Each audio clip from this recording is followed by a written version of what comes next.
Hello, everybody. Welcome to Honest Trailer Commentaries. This is a new weekly show that we've been doing on ScreenJunkies Plus that we'll be doing here on ScreenJunkies News, where each week the crew from Honest Trailers will be talking about how we made that honest trailer, because people like to seemingly watch us talk about it. And a lot of things get cut out that we don't get to show that you get to see here. And that's what we're going to do this time. Now, we actually have a really good exclusive for you guys, so we're going to get right to it and then stay here because we're going to watch it. We'll talk about it afterwards. But this week we did Memento. Hopefully you watched it. If you didn't, go over the other channel and watch it quick. But here, we wanted to give you something exclusive. Instead of just play it again and talk about it, which we typically do, we have created the forward version of the trailer, because if you watched it, you saw we made the call to go backwards, which was a lot of fun, and we'll talk about that. But I haven't seen this version. Have you guys? No. Just like the movie, it's not as good. But it exists, and now you'll let's see, this watch is it. how we wrote it, too. So Yes. they wrote it this way. So let's see the forward version of the Memento trailer, and stay tuned. We'll come talk to it afterwards.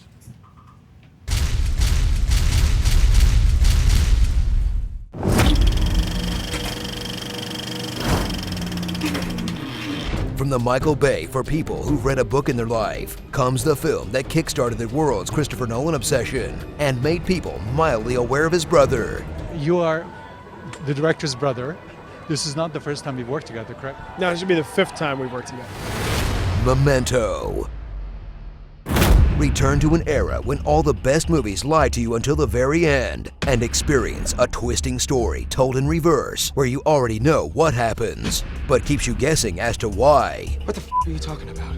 I don't know. Because if you put it in chronological order, it's just a dude who makes a really long phone call describing what's wrong with him, then tricks himself into shooting someone. No!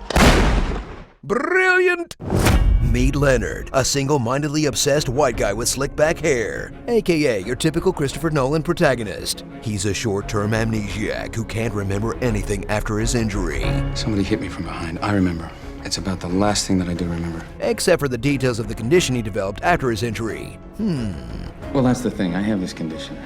A condition? I guess I've already told you about my condition. My condition? Because of my condition. Look, I have this condition. Yeah, I know all about your f***ing condition, Leonard. He won't rest until he gets revenge for the death of his wife, even though it seems like they didn't have the best relationship to begin with. How can you read that again? Don't be a prick. I'm not reading it to annoy you. I enjoy it. Ouch. She's just not that into you, bro. Prepare to be shocked by revelations like this guy isn't who he says he is, and he's actually manipulating Leonard. Don't believe his lies. This girl isn't who she says she is, and is actually manipulating Leonard. I can say whatever the f I want, and you won't remember. And shockingly, this guy isn't who he says he is, and is actually manipulating Leonard. Do I lie to myself to be happy? Yes, I will. Genius! Thrill as Lenny attempts to keep his world in order in a pre-smartphone era, Who is this? as he utilizes Polaroids, pen and paper, Trust me. I need to write this down. and of course his tattoos. They're one-part case file, Fact 6, car license SG137IU. one-part to-do list, and one-part lyrics from a new metal song. Memory is treachery. I wonder which tat reminds him to keep frosting his hair every few weeks. Yeah, okay. Blonde's fine. So if you're a Nolan fanboy, enjoy the best movie ever made until The Dark Knight, which I guess was the best movie ever made until Inception, which, according to you all, was the best movie ever made until The Dark Knight Rises. Look, he's proved himself as a great filmmaker, but you fanboys rate Dark Knight Rises over Citizen Kane? Dark Knight Rises isn't even the Citizen Kane of Batman movies. Something doesn't feel right. I think someone's f***ing with me. Starring Dory, Carrie-Anne Moss's other movie, CSI, My Wifey, Dr. Dangle, Joey Pants's Pants, and Ned Ryerson? Artsy backwards movie. It's good, but Dana Carvey did it first. Imagine every morning you wake up, you can't remember who you are. Your name is M.L. Pogue.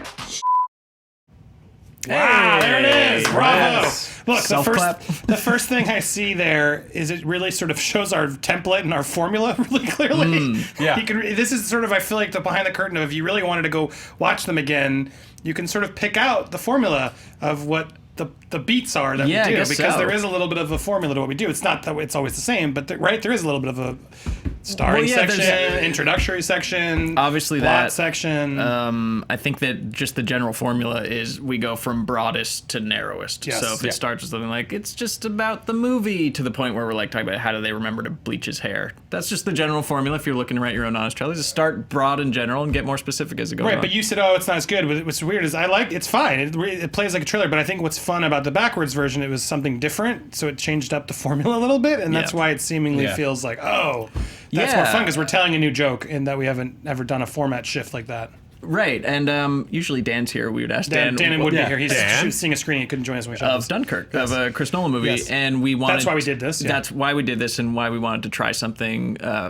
We wanted to do a Nolan movie, and we're like, well, we do The Prestige. There's a few we haven't done, but we decided when we can is to challenge ourselves. We decided to do a backwards one, but it wasn't too much of a challenge because then we just ended up writing it forwards and then playing it backwards. Right. Yeah. Talk about it though. I feel like there was a little build up from us where we were like, oh, well, we got to figure out how to crack this one. And then we wrote it. And then there it was. And it was came out pretty good right up the gate. Yeah, because the script was forward, and then we went back and adjusted the beat. Because I've always put, from day one of trailers, when I was writing them back in the day, it would just be the BAMs that would sort of break our segments up. Because the key to Honest Trailers is always its trailer. You got to keep having segments and musical shifts and things that sort of break up the things, because that's what trailers do. But yeah, once we saw it, like, let's just reverse the BAM. I think we even reversed the sound effects. The noise is reversed? The thing you hear is that it sounds weird. It doesn't sound backwards. It sounds like a completely different sound. But yeah, it was fun once we realized, just do each section, and it still sort of worked. As we saw it, I was like, it does all work either way. Yeah, it's cool. I think the most interesting thing for me revisiting this movie was more that aha moment. I think you said it was placing it in the era that it came out in, where every movie was lying to you, and it had a big twist at the end, and it blew our minds every time. Because all those, we show it really quick. It's Usual Suspects, Sixth Sense, Fight Club, and even this like movie. The Others came out near after that. There was but they all came out within 3 or 4 years of each other, and were all of our favorite movies at the time. The twist became a big popular thing in that late 90s range. Yeah, and it's there's some Nolan-y stuff. The protagonist is definitely a Nolan-y protagonist, but he's an obsessed... it's not like this visual splendor that we're now used to with Interstellar and Dunkirk and stuff like that. It's like it looks like a good, not student film, but it's low budget for Very sure. low budget. Yeah. There was one joke that didn't really sort of make it in, and I kept trying to pitch in to fit it somewhere, but I feel like the movie, when watching it again, it really is so tight. Like even though it's kind of crazy, we point out it doesn't really hold up fully, his condition and things, but they still sell it and have a formula of like every 5-6 minutes he turns off and doesn't remember, except for that ending. That ending scene is like 25 minutes conveniently of him remembering as long as he needs to remember, and then he's moving, and so much is going on. There's it a lot. Sort of annoys me at the end. I'm like, come on, you guys were so good and did this so clean and tight, but then at the end it's just like they throw it all out the window so he can keep remembering. And then at some point, tattoo parlor. Wait, I wrote that there. Thank God.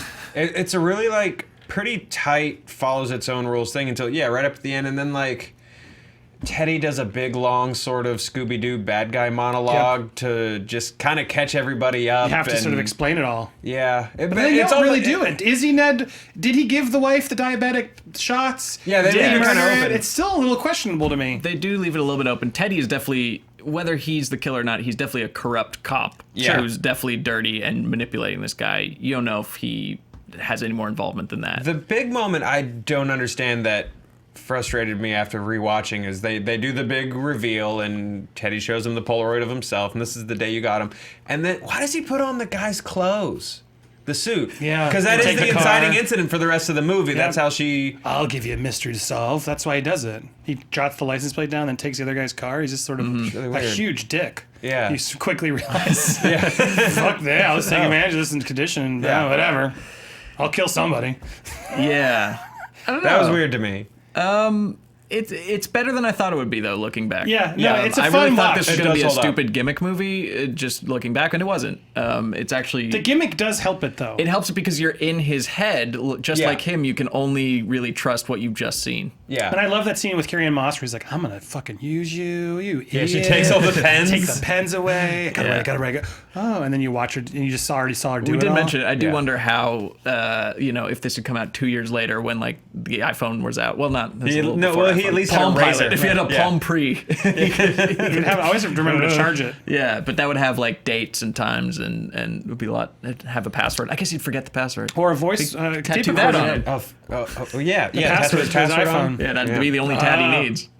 Now he could have a thumbprint. True. The clean slate, though, I like using the talk boy, the tape recorder. Yes. You are this every time you listen to this message. Oh man, the music in that Clean Slate trailer. So Just that 90s. It's a late 90s comedy. Whoa! That was good. But yeah, this movie, a lot of things I loved in 2000 do not hold up at all anymore, and Memento really does. Yeah, it's good. It shows he's got something. I liked it. It definitely makes you think, and it's just something different. You see, it's the format did help it. Even and it's you'd think that would be really hard to do and not follow, but it does follow. I mean, it doesn't really follow because it doesn't really make sense, is it? But those are open-ended questions that I don't think make the movie less sensical. Yeah, and I guess props to Jonathan Nolan. I think that his that clip. First of all, I'm sorry for always being called Chris Nolan's brother. That's got to get annoying because he's done a lot. Yeah. But I think this is like really playing to his strengths because he is good at like mind-bending logic puzzles and stuff like that. And maybe character work isn't his strongest suit. But this kind of didn't need it. But this kind of, it didn't need that. And then, sometimes he can take it too far in Interstellar and in Westworld. But I think that this is just right for him. This is also like a tight, 80, 90 minutes. Yeah. It's just so rare for him. Although Dunkirk, I hear, is also limited time. Yeah. Yeah, it's a much shorter sometimes just movie. tell a nice little short, quick story. They don't have to be 3 hours long. Yeah. Any other final thoughts to wrap this up? Props to Kevin for that, our editor, for that Jonathan Nolan clip. Yes, it's that's hilarious. a good find. That's my and memories, treachery. That's a Good Spencer read by Park. John. Killer. Killer We were read, talking John. about. Are there any other metal songs that could be done, sort of like Memento? Can you take me backwards? Yeah, why don't you tweet those at us? Tweeted us. It's like at midnight. Hey, points. Do we have? I don't think. Memento metal songs. I don't think we had any cut stuff from We this. do have some deleted scenes, and that's what we do in the show every week. We bring you deleted scenes, exclusives, and typically we'd start and stop the trailer since you've already seen it, but this one we had a exclusive to show you, so we gave you the exclusive uninterrupted.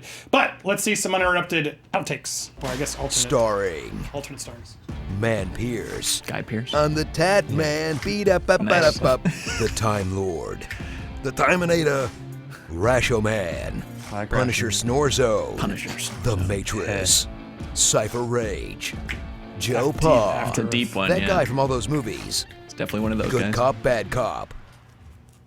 Yeah, all right. We usually cut more than that, but this Yeah. one was also tight. we're in an insane rush to get everything done for Comic-Con. Yes. So it's Yeah. like There's no time This to- is enough. Which you'll be seeing, tune into all here on news and everywhere else for more stuff on Comic-Con. But yeah, I thought this one turned out really well. It ended up being, I was worried when I was going to see the cut, and then we watched it. I was like, I liked that a lot.